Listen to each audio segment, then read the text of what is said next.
Lerpwl 1865 hwyliodd y feintau gyntaf o Gymru draw I diroedd estron Patagonia a sefydlu be da ni'n ei adnabod heddiw fel y Wladfa. Dros 150 o flynyddoedd yn ddiweddarach mae'r berthynas rhwng y ddwy wlad yn parhau ac yr elfen yna o berthyn ydy'r ysbrydoliaeth tu ôl I waith Cefyn. A gan mai tre lew ydy canolbwynt y diwydiant gwlân yn yr ariannyn, wel cam naturiol felly, oedd ei Cefyn sydd yn gwehyddu ac yn gynllunu textilia yn draw I greu. Cam cyntaf o'r prosiect I mi oedd mynd allan I edrych ar y capeli yn Patagonia. Dyna'r bwriad cyntaf. Ond mae gen I ddiddordeb mawr yn capeli rioed, rei adra, rei Lerpwl hyd yn oed, a rei unedolaethau dros y byd dwi wedi bod yn gweld nhw. Ond oedd rhain o wahanol. Un o'r adeiladau cyntaf i'r Cymru godi yn yr ariannyn oedd y capel, a mae yna lwyth ohonyn nhw ym mhob twll a chornel o Ddyffryn Camwy ac ar draws yr Andes. Digon o ddewis I Cefyn felly.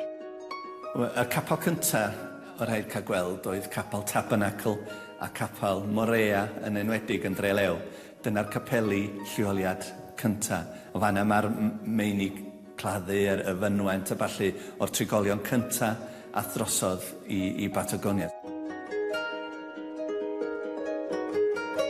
Yn naturiol fe gafodd Cefyn dipyn o gymorth wrth deithio'r wlad, ac un o'r rhain nath ei dywys oedd gorwires Lewis Jones, sef un o sefydlwyr y Wladfa, ac wrth gwrs yr enw tu ôl I dref enwog Trelew yn Ddyffryn Camwy.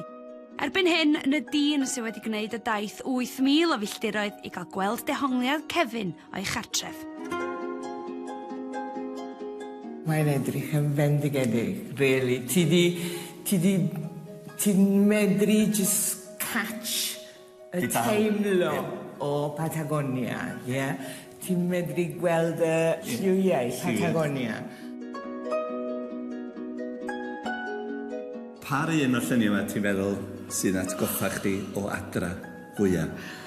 Wel, mae'n anodd deud, really. Mae Capel Morea yn Trelew a mae pwysig iawn I pawb yn Patagonia, yeah.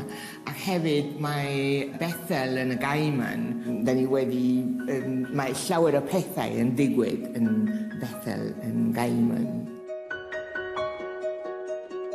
Yn gwybod beth yn y ysgol lle bod fi'n chwilio am y capel Cymreig, fel dwi wedi arfer edrych yn nhw, a dyna mhrofiadau. Ond mae'r profiadau o fynd yno, ac a llonydd ac edrych, a teithio a gweld y profiadau. Mae hwnna di newid rhywbeth yn y hir rwan I ddeud y gwir. Wel, fi'n mynd I ddeud I pawb, Cefyn, yn adre bod mae'r gwaith yn bendigedig, yn hyfryd iawn. Diolch I di I wneud y gwaith yma. Yeah.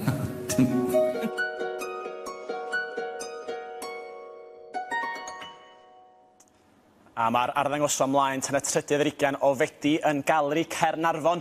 Amlwg mae o werth I weld, felly ewch draw am dro fach.